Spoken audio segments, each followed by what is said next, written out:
Good afternoon. It's just gone 1 o'clock on Wednesday, the 4th of June, 2025. Welcome to UK Column News. I'm your host, Charles Malet, and joining me in the studio today is Brian Gerrish. Welcome to the programme, Brian. Thank you. Brian's going to be analysing the comments made by US Secretary of State Marco Rubio, as well as looking at the ground truth in Ukraine at the moment, particularly following Operation Spiderweb, as reported earlier in the week. We're also going to be joined remotely by Vanessa Beeley from Lebanon, who's going to be scrutinising the murky affairs of the Gaza Humanitarian Foundation, as well as looking at foreign fighters in Syria. And we also have Sandi Adams on a remote link from Somerset, talking about the Ocean Conference, access to what are called blue spaces and indeed natural resources, as well as a look at the most recent attack on the Kerch Bridge in Crimea. But we're going to start with the Strategic Defence Review. And the situation is that we're all going to war. At least that is, without doubt, the central message from the Defence Review, which has been released on Monday. Back in February, UK Column surmised that the content of the review would be based on the suggestion that the country faces an existential threat, and that this, for the most part, concerns what is consistently described as Russia's illegal war of aggression against Ukraine. There are nearly 80 references to the ongoing conflict in the document, and this is what Keir Starmer had to say about it.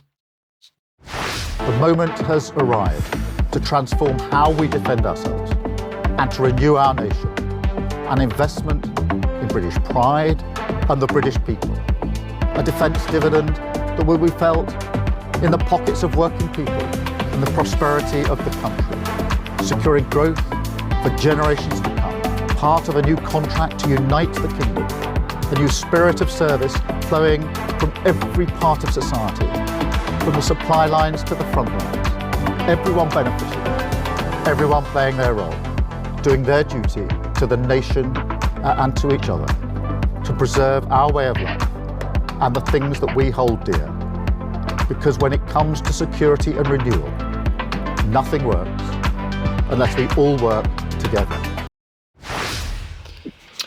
There it is. And as though it were a Hollywood production, we'll just continue to look on screen at the trailer that the government's put out recently. The government, of course, has been releasing several dramatic trailers of the Defence Review, and each containing the same fundamental tenets based on an incorrect premise. The first duty of government, of course, is not, as the state would have it, national security. It should be to protect the powerless from the powerful. This review is very obviously a product of its three key authors, they being George Robertson, formerly Secretary General to NATO and a previous Defence Secretary during the Blair years, Fiona Hill, former member of the US intelligence architecture, possibly not former, and a member of the Council on Foreign Relations. She's also a dedicated Russophobe, and she has compared Putin to Hitler in the past. And then Richard Barrons, the former commander, Joint Forces Command, with his own defence industry consultancy and an avowed interest in AI and space. So there are plenty of conflicts of interest here, and this will be something that Mike Robinson will focus more on in Friday's programme. Now, in summary, or at least with regard to the content of the review summarised, which is far too detailed to cover in any great depth in the programme, the main points are put by the government as being the move to warfighting readiness, and this draws directly on the integrated operating concept, which has been mentioned consistently on this programme. Next, of course, with Robertson in mind, is the idea that it is NATO first, with the review stating that the UK remains at the forefront of NATO efforts to safeguard the Euro-Atlantic against growing Russian aggression in all domains, providing the ultimate guarantee of UK and allied security in declaring its nuclear deterrence to the alliance. Now, there's a lot more in the review on the nuclear issue, and it's made very clear that nuclear war is not now considered as being a remote possibility. Indeed, and I quote, "Nuclear deterrence can no longer be considered separately from the wider strategic environment, as described in Chapter 2. Any future crisis or conflict in which the UK is engaged may include nuclear-armed or nuclear-aspiring states willing to use nuclear threats to compel or constrain UK and allied decision-making." And lastly is the idea that defence, or rather war, is the product of what is being called a whole society approach. And there's a sense of immediacy here with the recommendation on education that, to quote the review, to meet the changing needs of the integrated force, education must be whole force by default, single service by exception. And they say by the end of 2026, Defence must establish a career education pathway for the whole force, regulars, reserves, and civil service, designed to respond to the changing ways of warfare over time and with NATO at its heart. End quote. So with recruitment and retention in mind, both of which are in a parlous state, as has been reported here many times, there are initiatives such as improved investment in housing, though nothing really which suggests that the spectre of conscription will fade away. And even though the message has been one of we're not ready yet for the past 3 years, here's Richard Barrons speaking about the apparent sense of urgency in how the money gets spent. People have had this ambition, genuinely held it previously, but how do we get from thinking about it, wanting it, planning it, to a more Ukraine-like war footing where these things are sort of racing through the supply chain and the development and getting out to the front line? So I think there are a number of things really in our favour now, and you're right that some of this thinking has been around for a while now. It's just taken time to gestate. The first reason this is different is we live in a much more threatening world, and so you probably don't have the luxury of trying to stay the same. You've got to change to stay safe and deter effectively. The second thing is we have the experience of Ukraine, and Ukraine is an illustration of war in the digital age. It's not a perfect template for how we would fight, but we've learnt lessons in military technology and also in the industrial arrangements that you need to make that work. Change to stay safe. What do you make of it, Brian?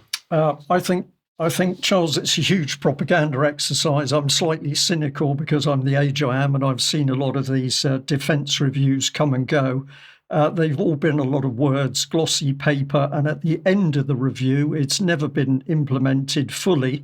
So you end up with some improvements, but overall a decline in the armed forces. And we've just been having a look at some interesting statistics here. Relax, it's from Full Fact, so it must be correct. But essentially, if we look, the track record is a consistent decline in UK's armed forces.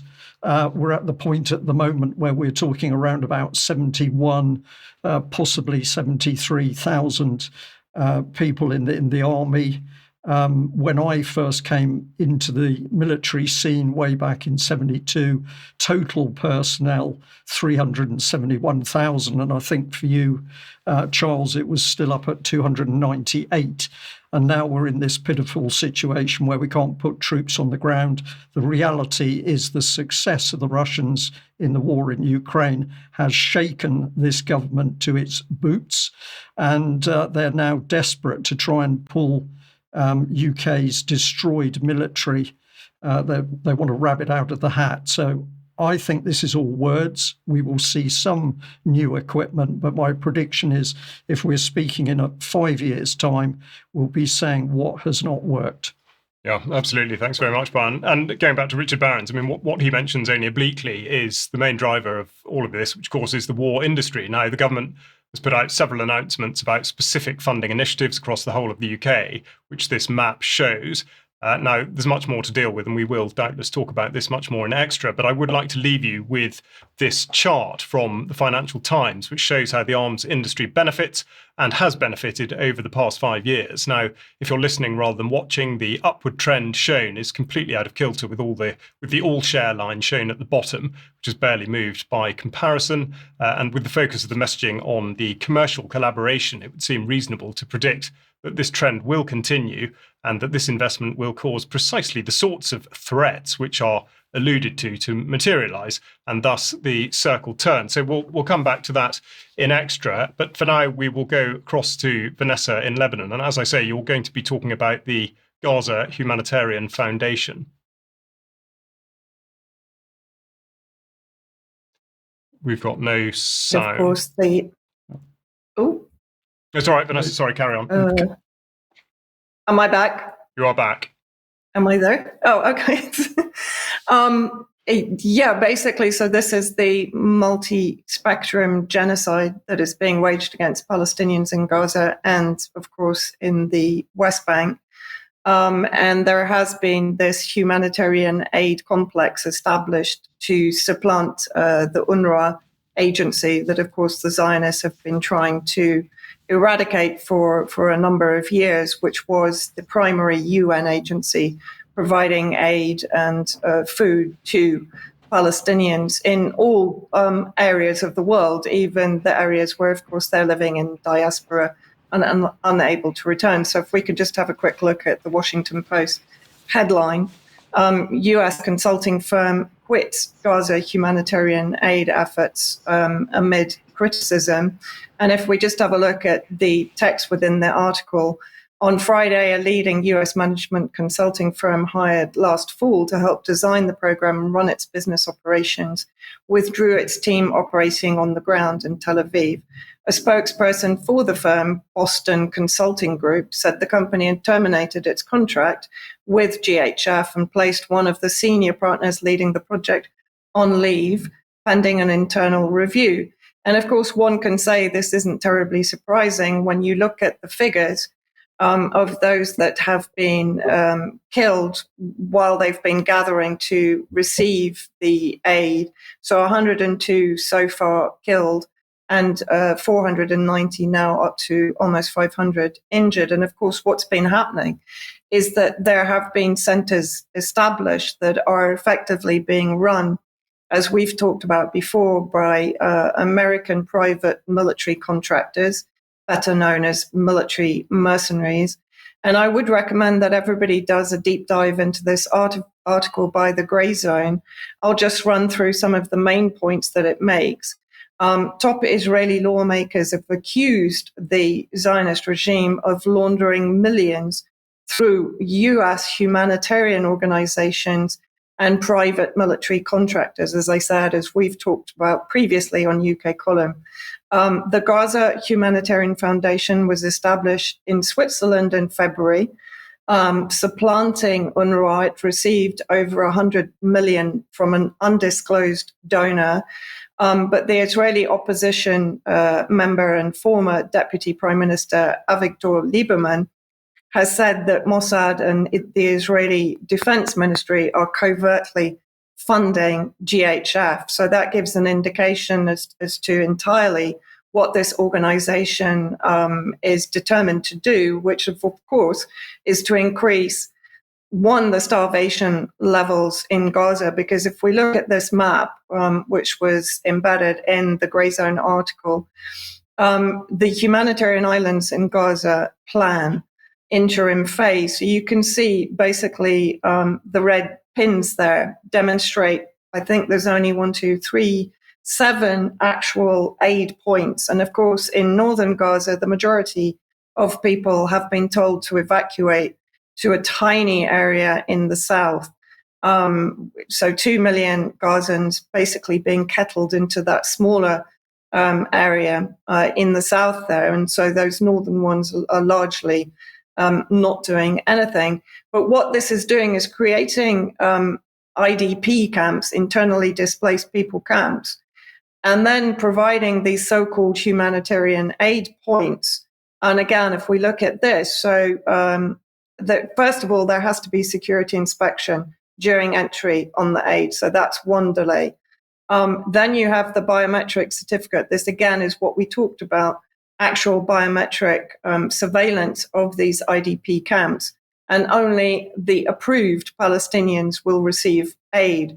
And then basically there's distribution to these IDP cities, note the term city. So basically what this is all doing is further corralling Gazans into smaller and smaller, ever shrinking concentration camps that are now literally camps, refugee sites, internally displaced people camps.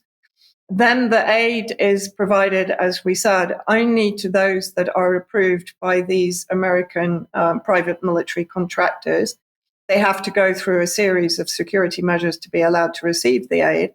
And then once the starving people are basically in the lines to receive the aid, and chaos naturally breaks out because of the starvation levels they've been forced to endure, the IDF is opening fire on them and killing them because effectively they've been drawn out into the open and they can be murdered wantonly by the Israelis. So yet again, anything that is described as aid by the Zionist entity or by its allies in the UK, EU, or US cannot be seen as such. It can only be seen as a further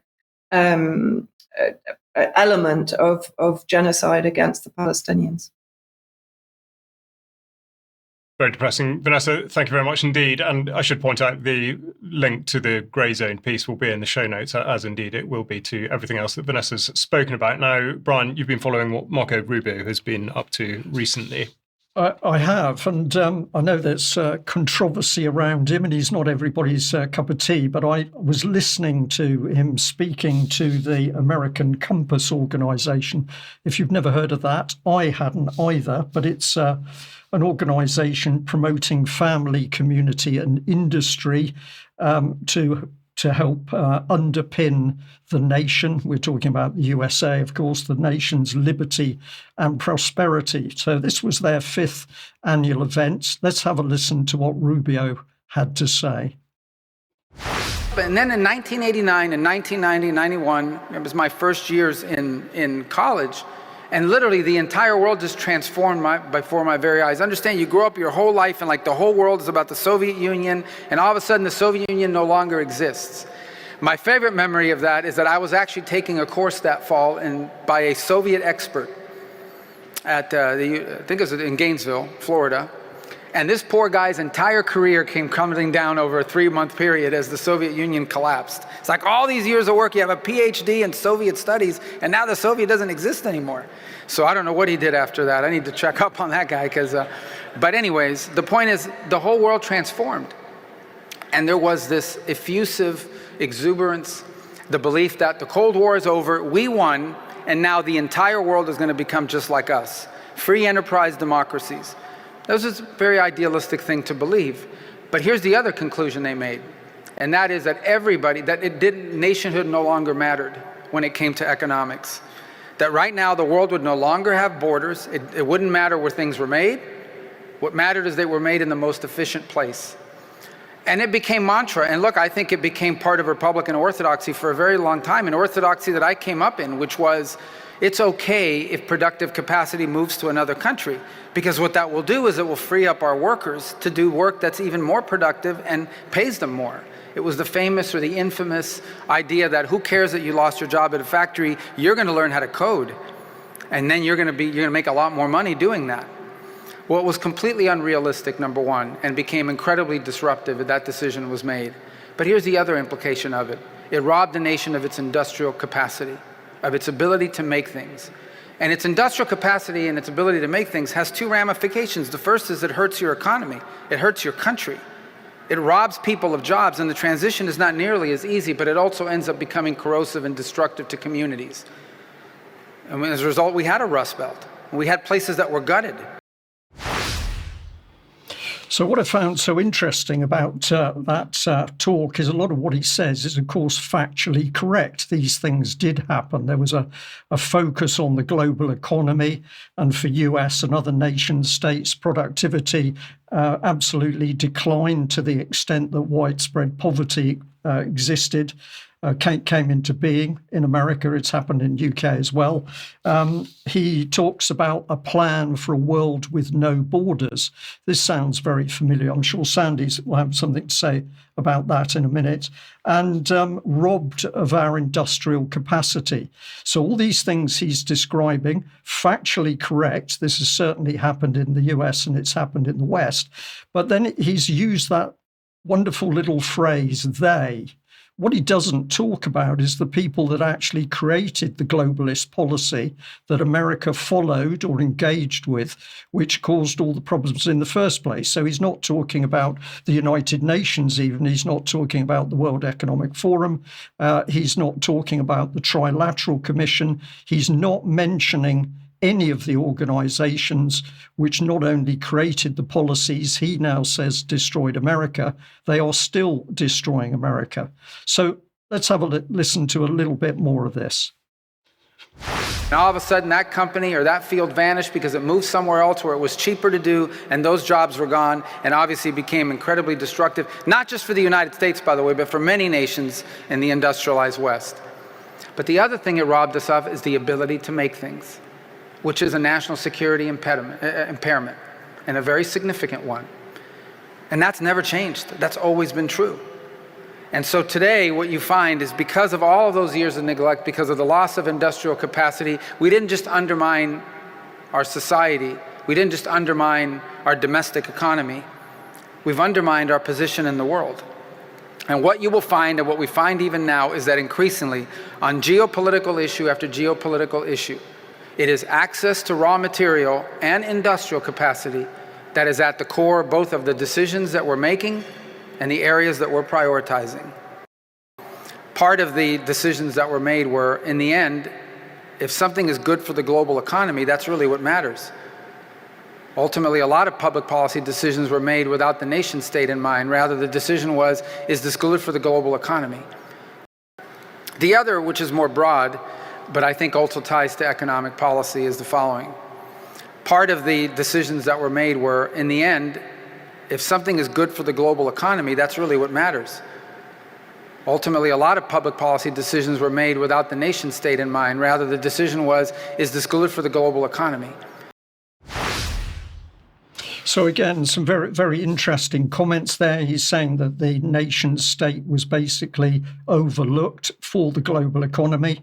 And this has taken America into a dangerous place. Notice he said that making things equals national security. And here we are in UK, where supposedly the government's brought in a defence review. And what is it actually, what's actually happening? Well, our ability to make steel just about gone, our ability to produce munitions gone. We need the Germans to help us produce barrels for weapons on the battlefield. So our manufacturing absolutely destroyed by successive governments, and that equals a direct attack on national security. So where does Rubio sit? Do I trust him? No, I don't. If he starts to talk about the people that have brought in these agendas, such as the World Economic Forum, then we know he's on the right path. If he doesn't, this is another complete distraction for the American public in this case. Sandi, I don't know whether you've got a very quick comment on that. Absolutely. I mean, everything that we had has gone. Everything's been lost, and you know, as a nation state, the UK has been hollowed out from inside for a number of years, and we know really who's behind that. So I totally get what you're saying. He's not to be trusted because he's not calling out the actors involved. He's just kind of brushing over it. So yeah, you're absolutely right. We everything is gone really that we held dear. Yeah. I think I'm just going to talk today about the ocean conference that's happening, and this is all part of this big agenda that is really taking everything away from us and putting it into corporate hands, and that's what we're seeing, and that's really what Rubio was talking about, but he's not calling them out. Yeah, last month I covered David Attenborough's 99th birthday and the launch of his new film Ocean, which he's proudly shown to schools throughout the country to get children involved in saving the planet. And he's kind of lamenting that he's not going to live to see his great work seen. And you know, the thing is that the film was released to coincide with the Ocean Conference. You know, this is about the children going, you know, having the all this propaganda put into the schools, but it's on the back of this Ocean Conference that's happening in Nice next week. So really, the conference is being held in Nice. It's called the Ocean Conference, and it's really taking into account Goal 14 of the Sustainable Development Goals. And it's all about conserving, conservation and sustainability. This is what they're talking about: the use of the oceans, the seas, and marine resources, or it's sustainable development, really. And what they're sort of going into is the targets they're looking at is reducing marine pollution, managing and protecting marine ecosystems, minimizing ocean acidification, regulating overfishing, prohibiting farming, harmful farming subsidies, and increasing scientific knowledge, and enhancing the conservation and sustainable use of oceans through international law, and stopping the plastic and all that kind of stuff. And it all sounds great, doesn't it? It's who wouldn't agree with cleaning up the oceans for future generations? And this is what Sustainable Development 14 is proposing that it's doing. But there's it's a very, like all the goals, 14 is sold as a necessary benefit to mankind. But there's also a darker side to this, and it's related to the financial aspect of ecosystems through what is referred to as the blue economy, which involves financializing the sea resource, all the resources under the sea and the seabed, rather than focusing solely on the conservation and environmentalism side. So there's always what they give with one hand, it's all about wonderful stuff like cleaning up the oceans and everything. But on the other side, we've got this really this new economy that they're pulling out of a hat. So on the 7th and 8th of June, the Blue Economy and Finance Forum are hosting a less publicised event in Monaco at the Grimaldi Forum in Monaco. And this forum is designated as a UN Ocean Conference special event, and it aims to mobilise funding to restore ocean health and accelerate the transition to a sustainable and regenerative blue economy. Christine Lagarde is going to be speaking there, of course. And so the blue economy is presented as a new model for sustainable ocean-based development. It promotes ocean industries like offshore energy, marine biotechnology, ecotourism, and seabed mining, all under the promise of green growth and climate resilience. But in reality, it's a means of financialising, the ocean floor and the oceans, and turning marine life, ecosystems, and even the seabed itself into a tradable economic asset. The valuable minerals of the seabed are needed to fuel the fourth industrial revolution, the green economy. At the end of the day, that's what they're doing. Through mechanisms like blue bonds, ecosystem service valuations, and carbon offsetting, oceans are increasingly being absorbed into the financial system. Nature is being replaced, packaged, and sold, and coastal mangroves become carbon credits, fish stocks become debt instruments, and ocean health becomes a line in the whole ESG portfolios. So it's a kind of a seabed gold rush, really, and it's control over marine resources that shifts from communities to banks, hedge funds, and multinational corporations. So small fishing communities are being treated like a threat to the environment, but big companies are being allowed to expand, like massive fish farms, huge offshore wind farms, and deep sea mining operations. So, at the end of the day, it's global organizations like the UN and the World Bank and powerful charities are creating plans to divide up the ocean. As a result, small fisheries and fishermen and smaller communities could be, that all their activities could be made illegal. And a lot of it is all about foreign debt or aid, in return for these nations to give up control of their own waters, known as exclusive economic zones, EEZs, areas that could benefit, their own people.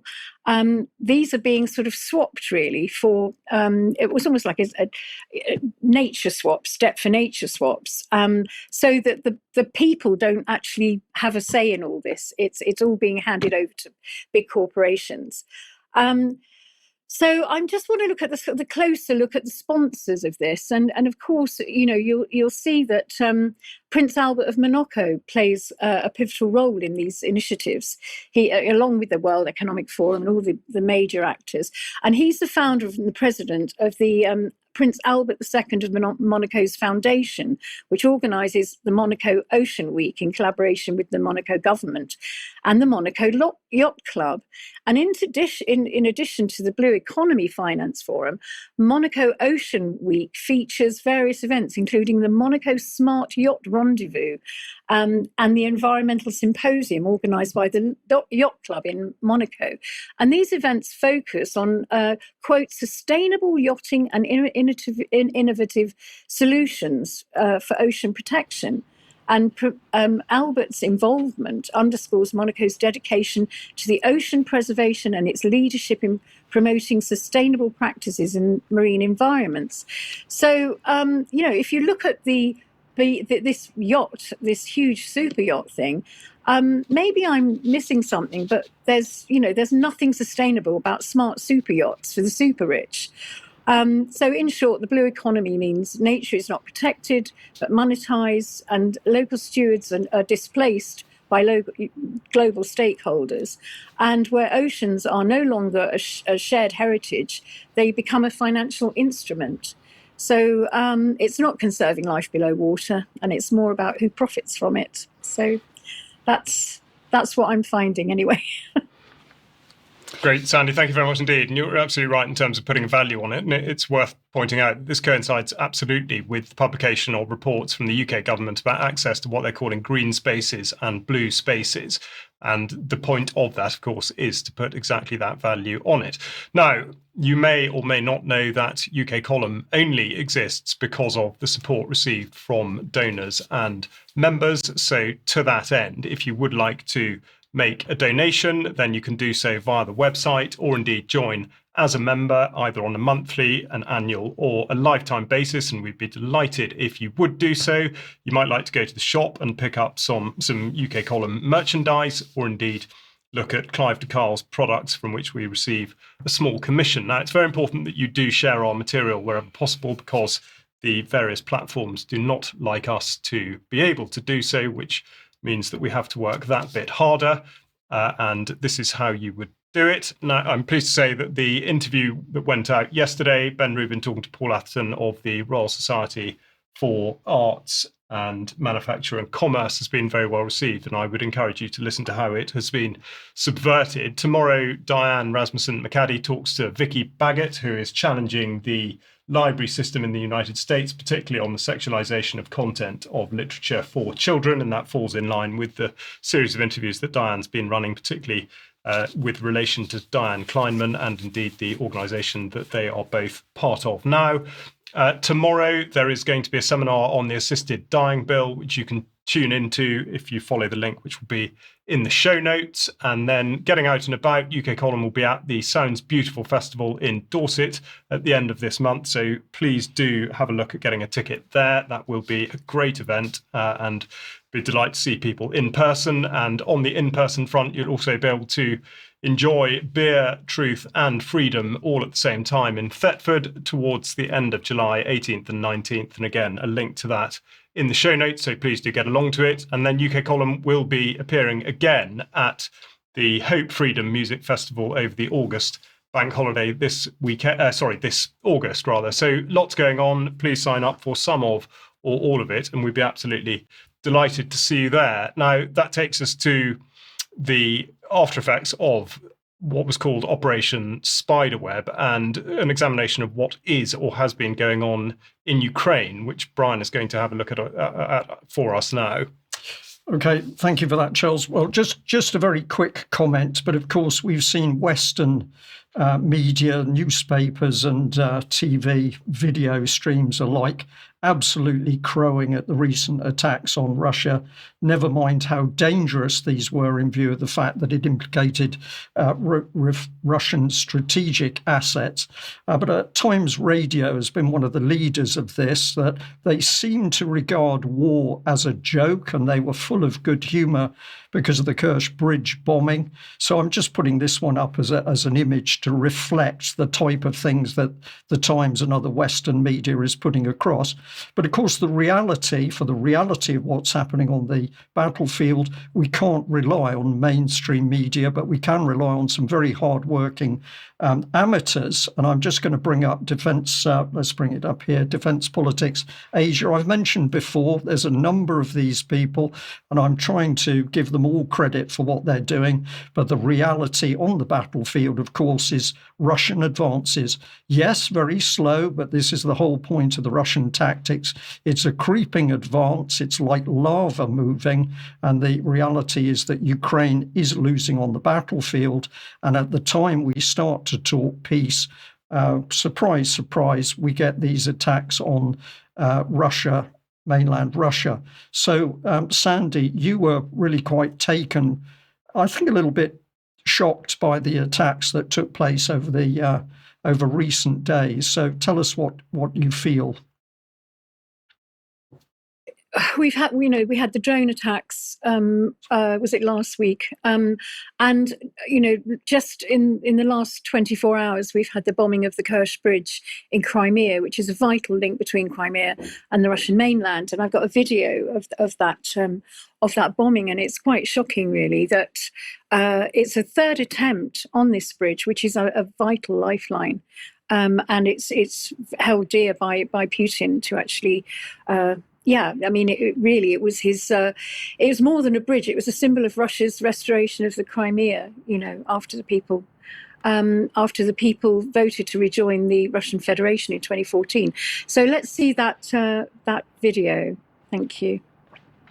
Yeah, it said, there it is being blown up. It was apparently the Ukrainian USB has admitted it. Here's one of their lieutenants, saying this is a trinity. It's the third attempt on Ukraine, on Russia, and he says God loves the Trinity, and we're going to continue to do it. Basically, this is really baiting the Russians and baiting Putin, and this is the drone attack, obviously, from last week.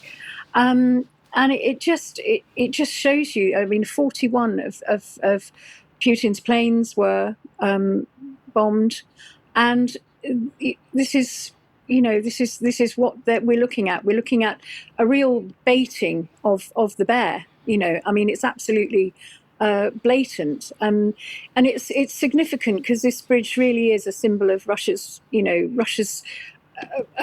referendum, which the West continues to deny because they deny the right of people's self-determination when it suits their agenda. If they keep pushing this, sooner or later the response will escalate, because if you keep kicking the bear, eventually the bear turns round. And the tragedy is the people of Europe and America are being lied to. They're being told this war is a war for democracy, when in truth it's a war for global hegemony, as we know. They're being told Russia is the aggressor and that NATO has expanded to Russia's doorstep. They've broken every promise, armed every hostile neighbour, and now sponsors attacks on Russian soil. So let's be clear, the bombing of the Crimean Bridge was a message, and now Russia will send its own, I'm sure. Our governments are marching us into a war, and they've already committed acts of war in our name. So because of this madness, if it continues, we literally are, that Russia is forced to respond as any great nation would. And the next bridge to fall might not be Crimea, it might be the bridge between peace and annihilation. So, that's it, really. Sandi, thank you very much for that. You indicated to me earlier this morning that the people, we're going to say in local communities, you've got good connectivity with the community. And you were saying to me that people are now starting to see through this. They're not treating the mainstream media reports as if they are the absolute truth. I find that extremely encouraging. The other thing I just wanted to add to your commentary is that the idea that the drone attacks across Russia on Russian strategic nuclear assets, the idea that was simply carried out by Ukraine is laughable. There would have been UK and possibly the US behind, but for Ukrainians to do it on their own, I don't think so. And I think we can say the same with these attacks on the Kursk bridge, because they would have needed Western expertise to help them carry out these attacks. And this is the reality. This is not a war of Ukraine versus Russia. It is NATO and Ukraine versus Russia. And we need to be accurate in how we describe this. People need to understand this. But Sandi, thank you very much. I'm encouraged that people are starting to see through what's happening. The reality of the war. Now, this is when it's difficult for UK column news, because people do say some of the information that we put across is very hard, it's very disturbing. But if we don't report the facts and the truth, what are we to do? Many people, as I've shown earlier in the news today, seem to think that war in Ukraine is a joke. It's something to be laughing and smiling about. Let's just hear commentary from the Russian diplomatic team, who were commenting a few days ago about dead bodies. Literally, transfer 6,000 frozen bodies of Ukrainian soldiers, which are on storage with us. We've conducted all possible identification procedures, and we have organized special transport, and those bodies will be transferred to the Ukrainian side next week so that they can give them a decent burial. I don't know if there are any bodies that they want to give to us. We would accept them, but that is yet unknown. We also agreed on the most large-scale prisoner exchange. Those who are gravely wounded or gravely ill, that will be a humanitarian gesture on our side.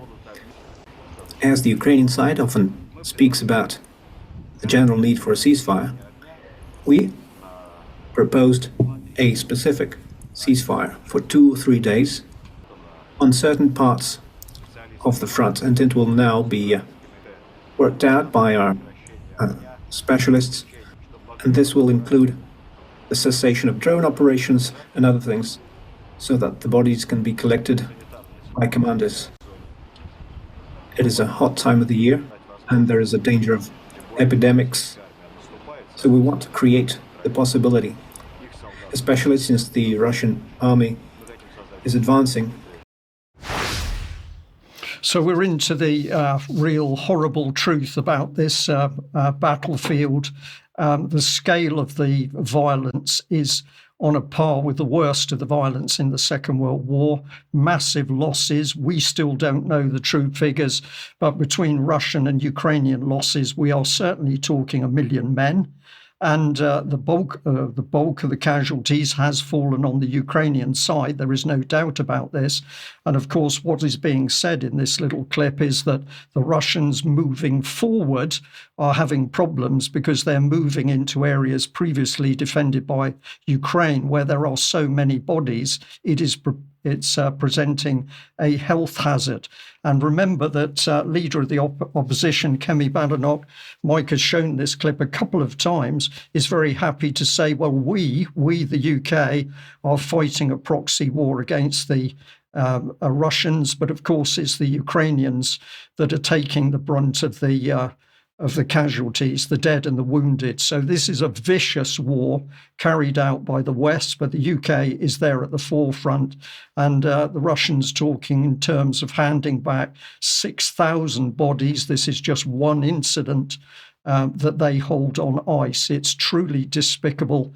And of course, the British government and Starmer and those who voted for him should be ashamed. Now, there's something else that was reported by those Russian diplomats, so Vladimir Badinsky, who was the main man speaking. Let's listen to something else he talked about. Now, regarding children. So, what did we hear recently? At the United Nations, at other platforms, we heard about 1.5 million Ukrainian children being abducted. Then we heard about 200,000 Ukrainian children. Now the official figure is 20,000 children. And we tried to get any documentary evidence, any corroboration, statements from parents, but there was nothing, no lists, and we have a permanently operating children's ombudsman, and children who found themselves in a difficult situation in the battle zone, they're evacuated. And if their families are found, the children are reunited with their families. They're given back to those families. So what are the actual numbers? We finally received the full list. As you see, it's not 1.5 million and not 20,000. 339 names. So this number is a very visual indication of the fact that the entire story with abducted children is just a media operation aiming to impress Europeans. There is not a single child who was abducted. But there were children who were saved by our soldiers, risking their lives, who risked their lives to carry out those children from the battle zone, and we are now looking for their parents. And if we find those parents, we give the children back to the family. And there are dozens of such cases. Well, there we are. Very interesting testimony compared to the propaganda that we've seen from Western media. Do I believe that the Russians are squeaky clean on this? I suspect not entirely, because we're in a battlefield situation. But there are a number of extremely harrowing videos which you can watch on social media, which are from the battlefield, showing Ukrainian drone attacks on Russian soldiers trying to evacuate civilians, elderly men, women, children from the battlefield zones, or the zones which are under fire from both sides, and those Russian soldiers being targeted by drones, many of which, of course, will have been supplied by the West. Now, on the subject of children, back in 2016, Mike Robinson produced a couple of articles talking about basically the lies of the British government around unaccompanied children and the children disappearing. At the time, some 400 children from Syria who'd come to the UK unaccompanied by their parents. Those children disappeared. There was no major commentary from the BBC or the government on that. So that was one particular article. But Mike Robinson wrote a second one here on the 6th of October 2016, when he was talking about having tried to get an answer from Tim Farron about these Syrian children that had disappeared. But again, a wall of silence. So I'm going to say to our audience today, utter hypocrisy by the UK government over the subject of missing children. And if I can reinforce this statement, this document was brought to my attention from 2024, Eroding the Right to Family Life, Human Rights Violations in Britain's Child Protection Systems. It was written by the Children and Families Truth Commission. And if you get into some of the detail, I won't give it all, but you can see this in your own time. Essentially, the report is saying that the findings demonstrate that the children's social care system is profoundly harmful and unsupportive for families and children, and it's clearly incompatible with human rights legislation in the UK. In this section here of key findings, you will see the comments from families who've been affected by the system, and essentially they're saying no support, grossly unfair, inaccurate reports, nothing is independent, and the whole system is unjust as children are taken away from parents. So we'll have more on that in due course, but Vanessa, that's probably a very good segue to bring you in, because of course Syrian children have suffered on a massive scale, not only in the war zone, but outside of the war zone. Yeah, absolutely. And not forgetting, of course, the MI6 incubated White Helmet organization that stands accused by the Syrian people of child abduction, organ trafficking, and child abuse, of course, in the staging of the chemical weapon attacks that were used to criminalize the former Syrian government. So Britain has its hand behind many of these most nefarious harvests, as they're known, of war. So I'm going to come back to Syria now and try to unravel some of the complications surrounding what's actually going on. And people may sometimes think I'm contradicting myself from previous reports, but it's a very fluid situation. There's huge power plays going on between a number of players in the region, some allies, some not.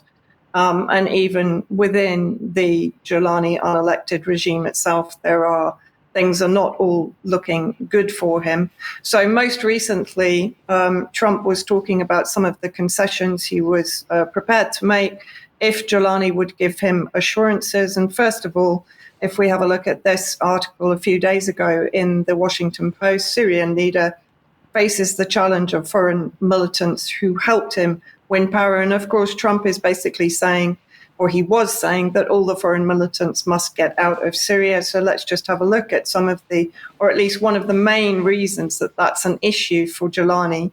The most hardline of these fighters are already turning their ire on Shara, or Jolani as we know him, angry that he has not yet imposed Islamic Sharia law and alleging that he's cooperated with the US and Turkish forces to target extremist factions. Jolani is attacking us from the ground, America from the sky. And of course, this is nothing new. This is effectively what was happening when Jolani had dominance over Idlib, and the US was helping him eliminate his challenges for power in Idlib itself by drone strikes, having been given the coordinates by Jolani and his loyal militia. However, America, just as you said, Brian, with the talk from Rubio, America seems to be, let's say, chameleon-like changing its policy. So in the last 48 hours, Trump has said through his special envoy to Syria, Tom Barrack, US gives the nod to Syria to bring foreign jihadists and ex-rebels into the army. So a complete flip there by the United States. Tom Barrack basically pointed out that I would say there is an understanding with transparency.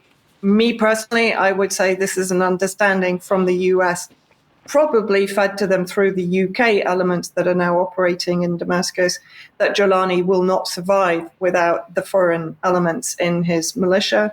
And Barrack goes on, and this is paraphrasing, it is better to keep the fighters, many of whom are very loyal to Syria's new administration, within a state project rather than exclude them. Because, of course, if they were to exclude them, what has been happening is those fighters who believe that Jolani has betrayed their extremist Takfiri roots and vision for Syria are now joining ISIS in Syria and turning against Jolani. Secondly, Tom Barrack also made comments that the US policy in Syria hasn't worked for 100 years and that it's time to change that policy. Of course, Trump tried this previously in his 2016 presidency. And this has been reported in Reuters, US to scale down its military bases in Syria, the envoy says. So Tom Barrack is basically saying they'll scale down from 8 bases to 1 and move further to the east. Now, coming back to the incorporation of foreign jihadists into the Syrian army, which raises certain questions, particularly with relation to China. This is an article from a Lebanese media outlet, the integration of 3,500 Uyghur jihadists. Now, that's slightly misleading because while the Uyghur jihadists are probably the majority of the foreigners joining Jolani's official new Syrian army, they number about 4,000 to 5,000 in Syria. But they are outnumbered by the Chechens and the Tunisians, so a little bit misleading. But however, what is not misleading is, I believe, the reasons behind allowing the Uyghurs to remain in Syria, which is all about curbing China's influence on the new Syrian government. This was a report from the Washington Institute. And if we have a look at what they actually said in the report, there are fears that China is making steps to get close to Jolani's government. A week after Assad fell, Chinese Foreign Minister Wang Yi stated that he was deeply concerned and called for urgent efforts to prevent terrorist and extremist forces taking advantage of the chaos. 2 months later, however, Chinese Ambassador Shi Hongwei met with interim President Jolani in Damascus. So clearly, from America's perspective, they want to prevent Chinese influence again in Syria. And coming back to what we talked about last week, of course, all of this is happening also after the British have very much entered Damascus and are heavily influencing decisions that are taken in the Syrian capital and by Jolani. So if we just have a quick look at the article that's up at the UK column website, the Blair Bush Project in Syria that brought al-Qaeda to power, which goes into detail about the role of Jonathan Powell, connected to MI6, former chief of staff for Tony Blair, and now, of course, national security advisor to Keir Starmer. And who's actually running operations in Damascus? It appears to be this lady, Lucy Stewart. This has been confirmed to me by a number of people in Syria and in Damascus in particular. She's embedded in the new Syria Foreign Affairs Ministry and is helping to groom the members of Jolani's al-Qaeda government. She spent 5 years working for Saudi Arabia media. She's a graduate from the School of Oriental African Studies of Arabic and Farsi, joined Intermediate, Jonathan Powell's organization, in June 2015 and has been there ever since. And this is her job, to basically groom Jolani, or to transform Jolani from the terrorist that he was, Mohammed al-Jolani, into the president of Syria, if we can just see that. So basically the British involvement is having a huge effect, in my opinion, on US policy, but not only US policy. Israel also feels emboldened. There were reports yesterday of so-called resistance strikes against the occupied Golan Heights occupied by Israel. And that led to blanket bombing by Israel yesterday of a number of sites in Syria. So Britain seems to have triggered a change in policy in the US and empowerment of the Jolani regime. Vanessa, thank you very much indeed, and it's something we'll certainly come back to in extra. But for now, Law and Order, and published at the end of last month, is the independent sentencing review from the Ministry of Justice. There's just time to look at two of the provisions, the first being a measure which would set a very dangerous precedent indeed, so-called pharmaceutical interventions for those subject to criminal sanctions. And this is what the Justice Secretary, Shabana Mahmood, had to say about it. Arousal. And does it last forever? Is it permanent? You have to keep taking the medication. The evidence, and these studies are quite small in number. There's not a huge evidence base here in terms of what we've got available to us in this country. But the evidence suggests that the combination of the drugs with psychological interventions is actually the best combination for ultimately reducing reoffending. What I've inherited from previous administrations is a very, very small scale pilot that's been running for some years in the Southwest. What I've decided is I think that this is a combination of medicine and psychological interventions that other countries are using to good effect. So more and more countries are taking this up. I'm not squeamish about doing this here. So I would like to see a national rollout of the current programme that we have. We're going to start with 2 regions and then progress to national rollout. It's a voluntary programme to start with, but I'm also exploring, whether mandation might be a way forward for us as well. To force people to do. Chemical castration, something she's apparently not squeamish about, and in many ways an extraordinary thing to listen to, especially when treated in such a bland manner. But you will have heard at the end of the clip, she referred to mandatory castration, which takes us back some decades. From the Auschwitz travelling exhibition, it is stated that the pseudo-medical experiments carried out including, for example, tests on sterilisation using iodine, X-rays or silver nitrate, castration of the subhumans. Now, not only that, but there's the extremely problematic issue of consent. And this is what the NHS has to say about that, which is that consent from a patient is needed regardless of the procedure.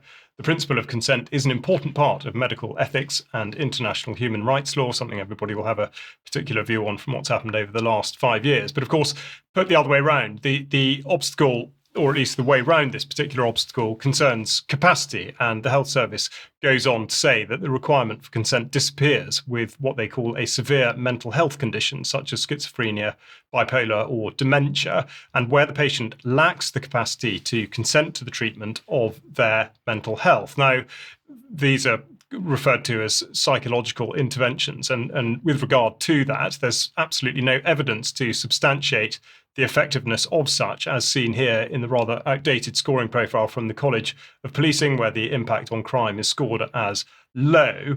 Now, the preface of all this is an extremely alarmist statement, as put out by the Home Office, that we are facing a total breakdown of law and order. And as part of this narrative, Mahmood has also declared that she will sort out the very many issues confronting prisons, and in particular the spaces inside them. This is dealt with in the sentencing review to an extent, so the reporting here by the Telegraph is not quite as thorough as it ought to be. But they say that one way to reduce pressure on prisons is via what's called punishment in the community, which will, quote, restrict freedom, impose structure on an offender's day-to-day life, and require people to confront the causes and consequences of their actions, end quote. This follows the increasing trend towards the imposition of various orders, many of which do not even require involvement in a criminal offence. And then alongside all of this is the announcement that there's to be a Prevent Commissioner charged with, quote, stopping people from becoming terrorists or supporting terrorism. It's likely that any reports produced by the interim commissioner will inform public policy around how counter-terrorism interacts with integration, public health, faith, and communities, and how these policy areas can support counter-terrorism efforts in the coming years. So the first agenda item, no doubt, will be to look at the review into the actions of Prevent with regard to Axel Rudikabana, currently serving a prison sentence in relation to the Southport killings of last year, who was, of course, well known to Prevent. Finally, on this subject, with the Liverpool traffic attack in mind, it's worth considering the government's push for self-driving vehicles, which was meant to take effect this year, 2025. Now, the Connected and Automated Mobility Report of 2022 predicated the transition on the theory of change, another instance of nudge or applied behavioural psychology. So it's not hard to see how the actions of Paul Doyle and the associated fanfare of attention could be used to engender public acceptance for automated vehicles. So this would be something that we keep an eye on. They say here that public trust and acceptance of any new technology is key to its success. And this is identified as a critical factor in our theory of change modelling. One particularly important factor in public acceptance is safety. So as I say, we'll see where that goes. Now, finally, to end on a positive, we've heard reports in from those that distribute the Light newspaper out in the Cheltenham area. They've had a really good response in recent times to what they're doing, and indeed to what's contained within the Light, which is, of course, an excellent read. And I would encourage you to get a copy of the most recent edition, not least because it deals with our UK column on location event back in April in Cheltenham. So great work, and please do keep in touch with stories like that, because it's very important to reflect that back to the audience that all of this does actually make a difference. Now, that's all we've got time for in the programme today, so I'll just leave you with a few reminders. First of all, don't forget to tune in to Diane's interview with Vicky Baggett tomorrow, and of course at 7 o'clock every evening during the week, at least Monday to Friday, we have the Germ Warfare podcast going out, and then starting in a few minutes we will have News Extra, so do tune into that. If you're not yet a member and therefore don't have access to Extra, please consider joining us as a member. And it just remains for me to thank Brian very much for joining me in the studio, and Vanessa and Sandi remotely. We will see you again on Friday, or indeed in a few minutes for Extra. Thank you very much. Bye-bye.